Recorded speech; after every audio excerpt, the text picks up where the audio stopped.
The auctioneer's voice carried across the muddy farmyard on a cold Saturday morning in November of 1983. Next up, Lot 42, 1953 Farmall Super M, runs, needs some cosmetic work. Good work tractor for somebody. Do I hear 1,500 to start? Silence. The tractor sat there in the weak autumn sunlight, red paint faded to pink in places, one rear tire showing cracks, oil stains on the engine block. It looked exactly like what it was, a 30-year-old farm tractor that had worked hard and showed every hour. Martin Hayes stood near the back of the crowd, hands in his jacket pockets, watching. He'd come to this auction looking for a deal on implements, maybe a grain wagon, if the price was right. He hadn't planned on buying a tractor, but he knew this tractor, knew it had belonged to Ed Pritchard, a careful farmer who maintained his equipment religiously. Knew it had spent its entire life on one farm, never abused, always serviced. Knew it was mechanically sound, even if it didn't look pretty. 1,200, the auctioneer tried. Come on, folks, this is a good machine. Someone give me a bid.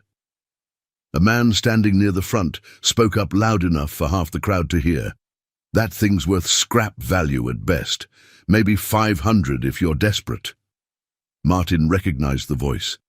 Gary Summers, John Deere dealer from the county seat. Always at these auctions, always quick with an opinion about older equipment, always ready to remind farmers that modern meant better. The auctioneer looked annoyed. Sir, this tractor runs. It's worth more than scrap. Does it? Gary's voice dripped skepticism. Ed Pritchard couldn't even give that thing away before he died. Nobody wants these old Farmalls anymore. They're obsolete. A few people in the crowd nodded. Gary had a point, at least from where they stood. Why buy a 30-year-old tractor when you could finance something newer, bigger, more capable?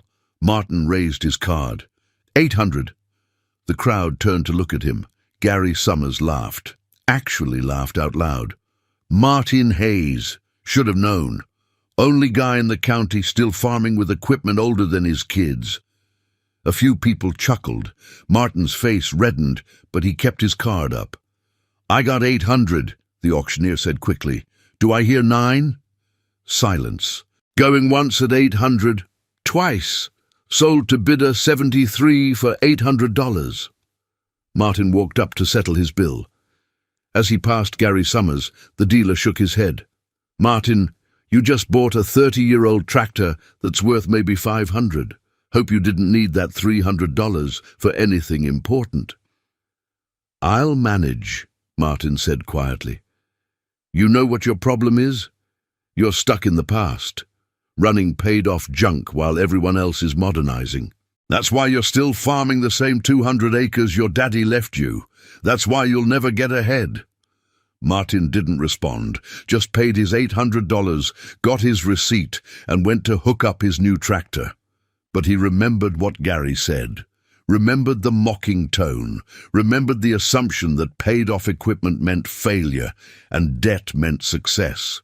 And over the next 15 years, Martin Hayes set out to prove that assumption was backwards. Before we go any further, I need you to understand something. This isn't a story about collecting old tractors. This isn't about being nostalgic or stubborn or resistant to change. This is about a man who understood that the fastest way to build wealth is to never send money to banks for things that lose value. And if you want to know how an $800 tractor purchase in 1983 led to owning 3 farms by 1998, hit that subscribe button right now, because the strategy Martin used contradicts everything the agricultural industry tells farmers about growth and success. Let me take you back to understand who Martin Hayes was in 1983. He was 34 years old, farming 200 acres his father had left him when he died in 1977. The land was paid off, which was something, but it wasn't enough ground to make a comfortable living. Most years, Martin netted around $12,000 after expenses. Enough to get by, not enough to get ahead. Martin ran wheat mostly, some milo, kept a small cow-calf operation going on the marginal ground. His equipment was old, but maintained. He had a 1951 Farmall M for fieldwork, a 1960 International 560 for heavier pulling, and a collection of implements that averaged 20 years old. Everything was paid for, everything worked, and by the standards of modern agriculture in 1983, everything was obsolete. Martin's neighbors were farming bigger, leasing more ground, running newer equipment, expanding their operations on credit. That was the advice everyone got: scale up, leverage debt, grow or die. Martin watched them do it. Watched them sign financing agreements for $40,000 tractors. Watched them lease ground they could barely afford to farm. Watched them chase growth like it was the only measure of success. And Martin made a different choice. He decided that instead of spending money on new equipment and borrowed ground, he would save every dollar he didn't absolutely have to spend. That instead of making payments to banks and dealers, he would accumulate cash. That instead of looking successful, he would become successful. It was a slow strategy, an unglamorous strategy, a strategy that made people think he was failing when actually he was doing exactly what he intended. By November of 1983, Martin had $23,000 in savings, money he'd accumulated over 6 years by living cheap, maintaining old equipment, and resisting every temptation to spend. Most farmers would have used that money as a down payment on more land or newer equipment, would have leveraged it into a loan 3 or 4 times larger, would have expanded. Martin was saving it for something else. He was waiting for other farmers to fail. The farm crisis was already starting in 1983, though most people didn't realize how bad it would get. Land values were starting to drop. Interest rates were climbing. Farmers who'd expanded aggressively in the late 70s were starting to feel pressure. Martin saw it coming. Saw the math that didn't work. Saw the debt loads that couldn't be sustained if anything went wrong.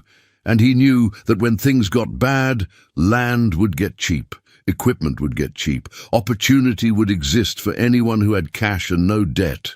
So when he bought that Farmall Super M for $800 at Ed Pritchard's auction, it wasn't sentiment and it wasn't stubbornness, it was strategy.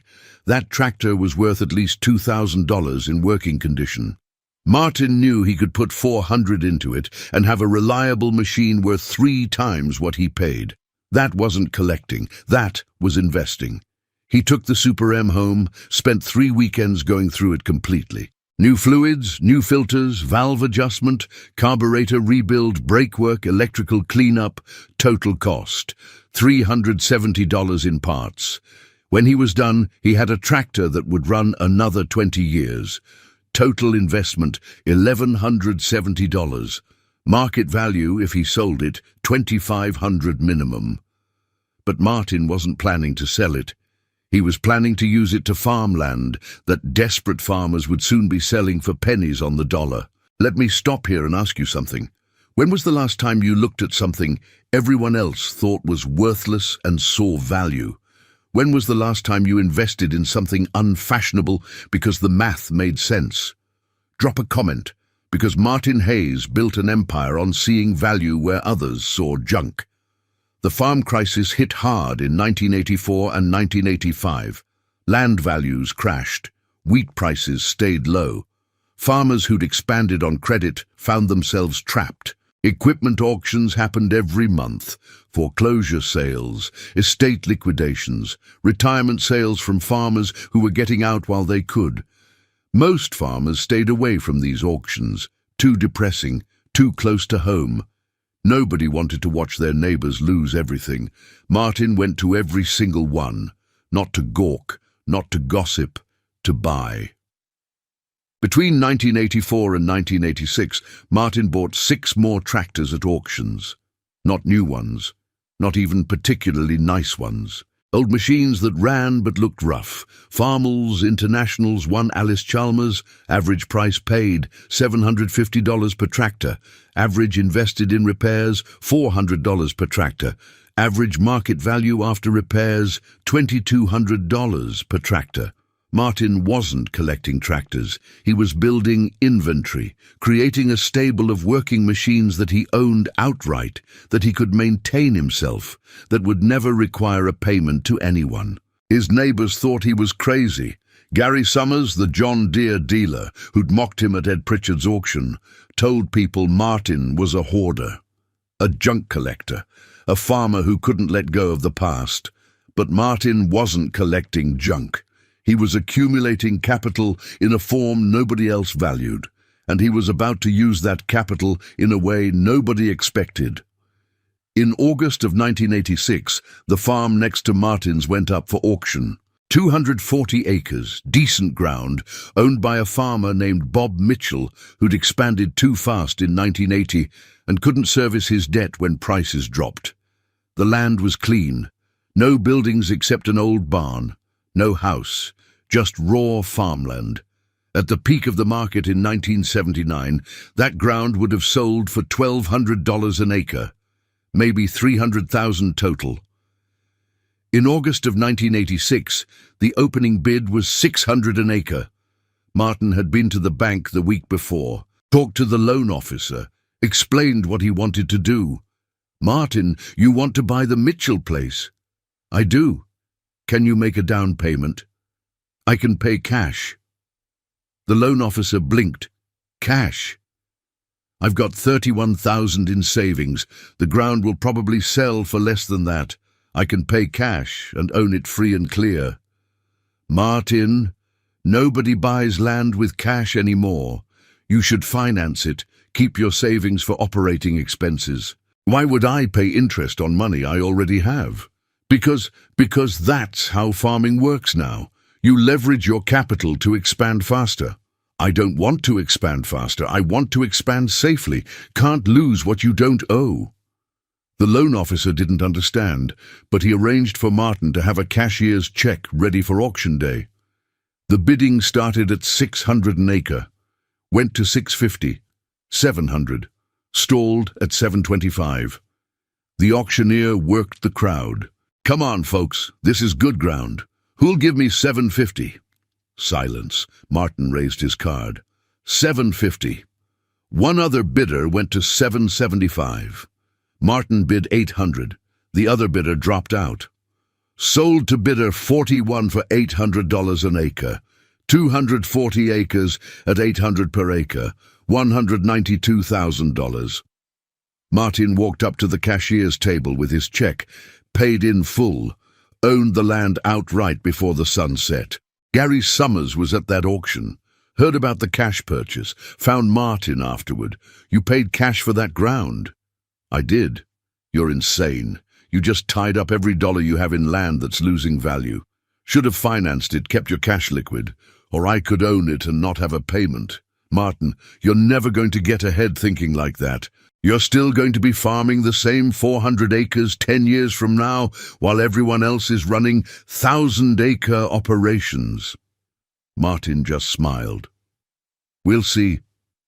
Here's what Gary Summers didn't understand, what most farmers didn't understand, what the whole agricultural finance industry didn't want farmers to understand. Debt amplifies everything. When times are good, it amplifies growth. But when times are bad, it amplifies failure. And in farming, times are bad more often than anyone wants to admit. Martin's strategy was the opposite: zero amplification, zero leverage, zero risk of losing everything if one bad year happened. He would grow slower than leveraged farmers, but he would grow steadier, and he would never ever go backwards. If you're understanding this, if you're seeing why Martin's strategy was brilliant and not crazy, hit that like button and share this video with someone who needs to hear it. Martin farmed his new 440 acres the same way he'd farmed his original 200. Old tractors, maintained equipment, low overhead. His income jumped, not doubled, but close. He was clearing about $19,000 a year now after expenses, still living cheap, still banking most of what he made, and still going to every auction in the county. Between 1987 and 1990, Martin bought 3 more pieces of ground, small parcels, 40 acres here, 80 acres there. Awkward pieces that didn't fit other people's operations but made sense for Martin's. He paid cash for all of them, never financed, never leveraged, just saved money and bought when opportunities appeared. By 1991, Martin owned 600 acres, all paid off, all farmed with equipment that averaged 30 years old, all generating income that went straight to savings because there were no payments to make. His neighbors were bigger, farmed more ground, ran newer equipment, looked more successful. But Martin had something they didn't: complete financial security. No land debt, no equipment debt, no operating debt, nothing that could take his farm away if prices dropped or weather failed or markets crashed. The second wave of the farm crisis hit in the early 90s. Not as dramatic as the mid-80s, but brutal for farmers who'd survived the first wave by refinancing and holding on.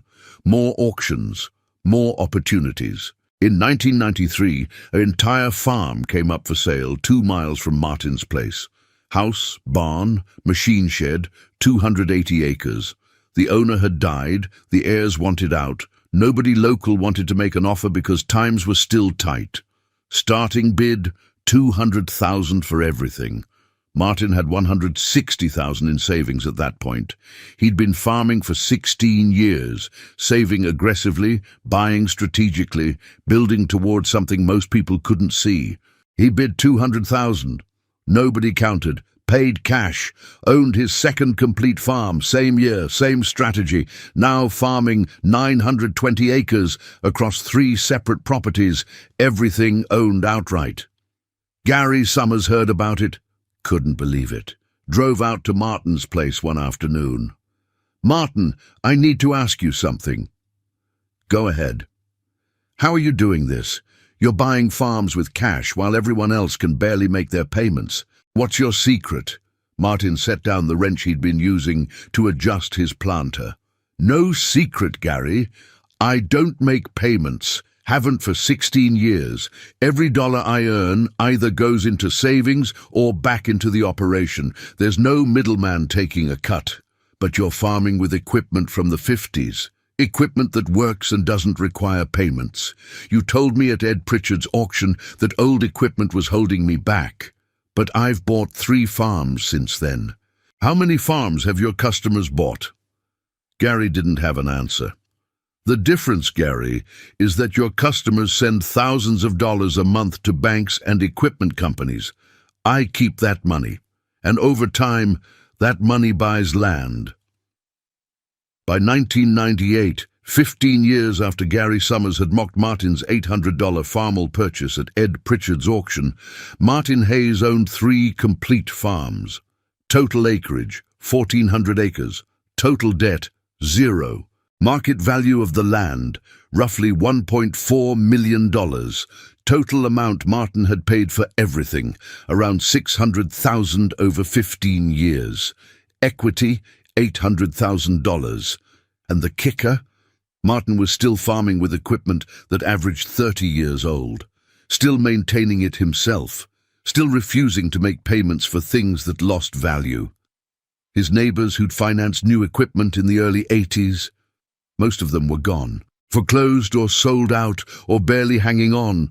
The farmers who'd leveraged their operations to scale up fast, most of them had scaled right back down or out completely.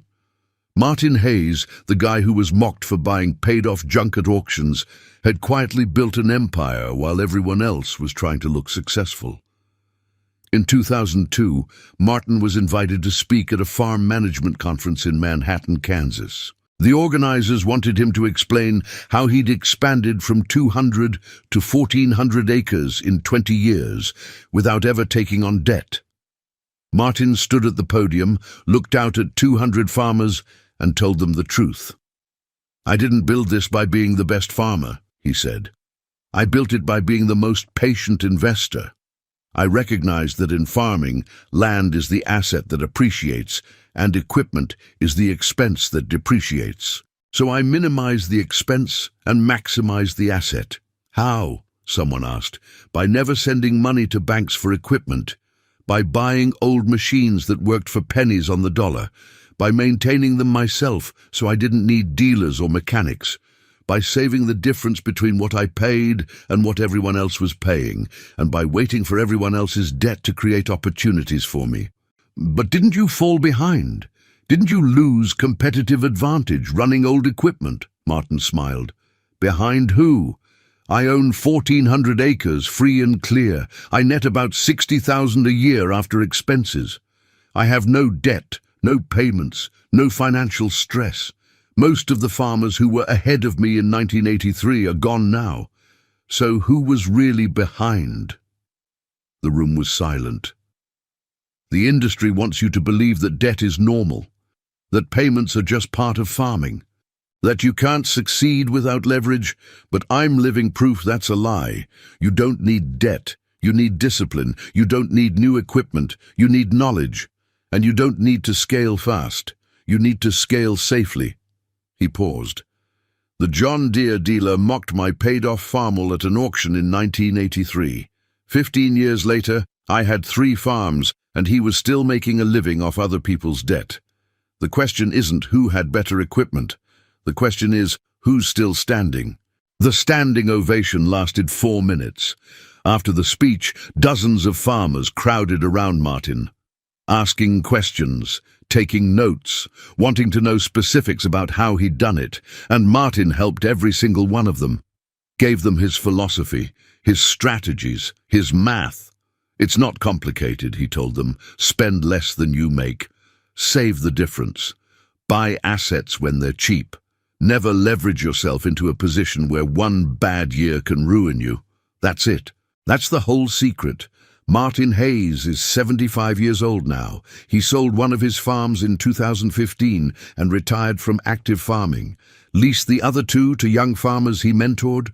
The 1953 Farmall Super M he bought for $800 at Ed Pritchard's auction in 1983. Still running, still working on one of the farms. 41 years after he bought it, that tractor is still generating value. Total invested over 41 years. Approximately $8,000 in maintenance and parts. Total value generated, impossible to calculate. But that tractor helped farm the land that became a $1 million empire. Gary Summers, the John Deere dealer who mocked Martin at that auction, retired in 2005, sold his dealership. At his retirement party, someone brought up the story about Martin Hayes. You were wrong about him, someone said. Gary nodded. I was wrong about a lot of things.